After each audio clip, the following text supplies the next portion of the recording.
What's up, guys? Jimmy here from JH SEO. Today, I wanted to just share a quick video around, what I do when I onboard a local business. What are the digital marketing strategies that I would actually consider, and how I can kind of really successfully convert, right? Reverse engineering from conversions, right, and unfolding back to like what are different touch points. A successful marketing campaign for a local business, especially in a big city such as New York City, which is where I currently am. So just as a thought starter, right, the digital marketing campaigns at a local level, right, the real main pillars are going to be SEO, paid search, paid social, and content, right? And what I really preach to, my clients, right, and other people that are kind of in the business is mindset is decisive, right? The mindset that you take around, what is going to be important to the client, right? What's going to be the circumstances that will have them act or operate a specific way. An example would be, like distance to urgency, right? If I am looking for a emergency dentist, I want something now, right? I want someone now, right? I have pain. This will be an instance where the factors such as distance, are you open, how fast can you see me, would be extremely important. But if I'm looking for a specific book, right, then maybe I'll go to the local bookstore. But if time isn't as important, I may just get off Amazon, right? So understanding, what's going to be the workflow, how will they shop, what are the different considerations is really important. Um, One of the biggest things to kind of really look at is going to be looking at what's to consider in each city specifically.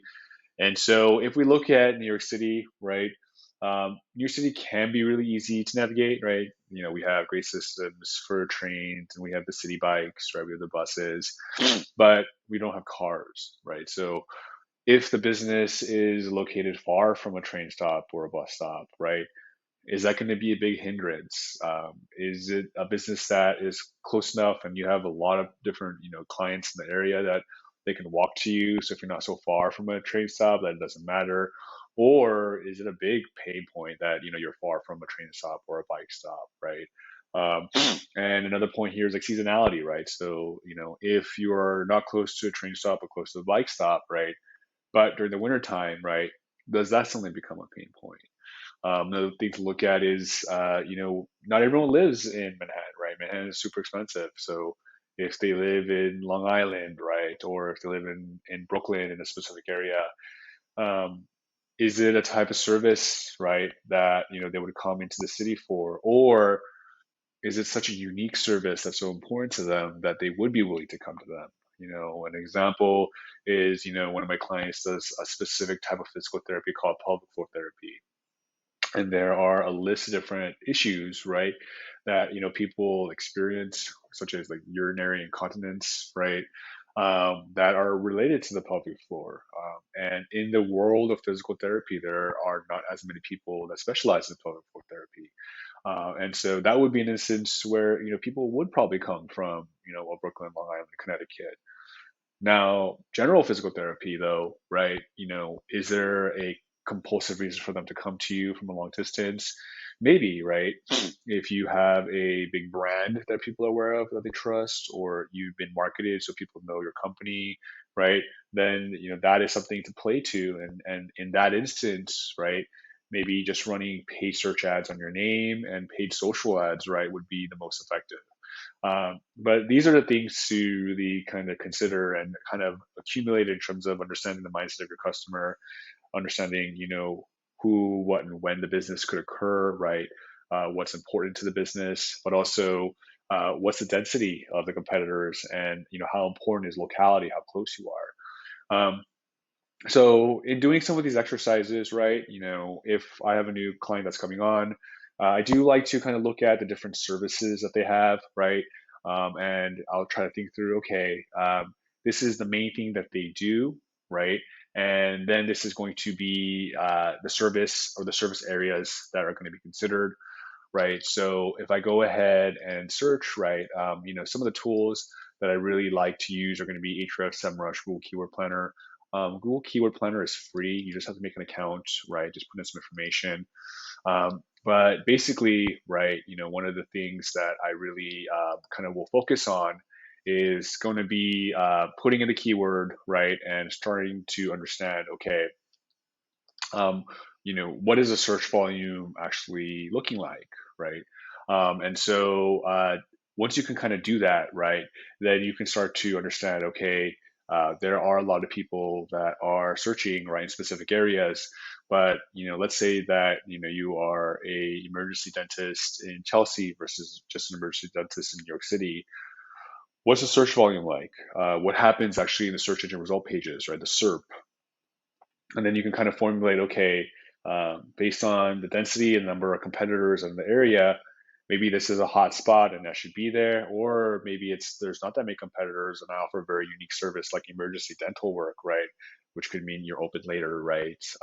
You are willing to see patients at all hours, something like that. That could be a really interesting play in terms of understanding, okay, this is the type of business, this is how competitive it is, right? And this is the volume, right? So that you can kind of justify, maybe I should do a Google Ads campaign, right? Maybe I should do a search engine optimization campaign. Um, when it comes to a lot of local businesses, I would always take a look at the Google My Business, right? So, when you do the New York City modifiers, whether it's emergency dentist, NYC, whether you do chiropractor, NYC, chiropractor near me, whatever it is, Google will track where you are, right, based on your coordinates on your mobile phone, right, based on where you're searching from, or the coordinates that are coming and showing through Chrome. And you can kind of just see, who's ranking in the map pack. And what you want to do is you really want to look at the map pack and you really want to see, how many competitors are there, how many reviews do they have, because it kind of can tell you how difficult it would be to penetrate. And try to show up in the map pack yourself.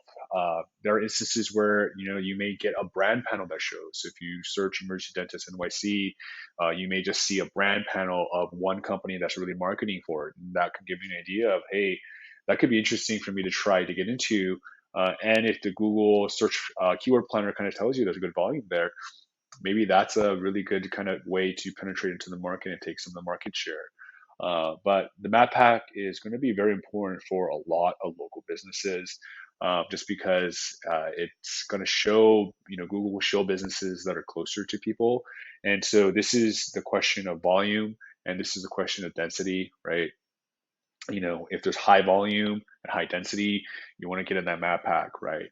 If there's low volume and high density, you want to be in the map pack. If there's low volume and low density, you still want to be in the map pack. It's always going to be, a cornerstone of one component of the strategy, right, of a local business that, I will always roll out just because it's less competitive. It's it's very focused on, distance. So near me searches will show up for it a lot.